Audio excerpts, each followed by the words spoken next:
मानहियो जान से छोड़बो नहीं आसान से मरलो पछीन के ले अइबो भगवान से।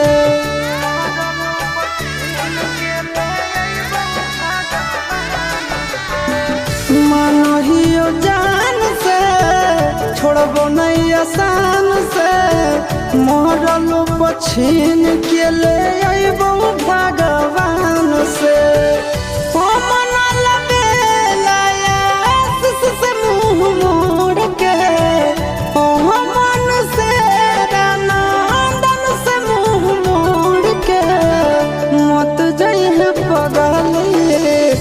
पगला के छोड़ के मत जाइए पगला के छोड़ के।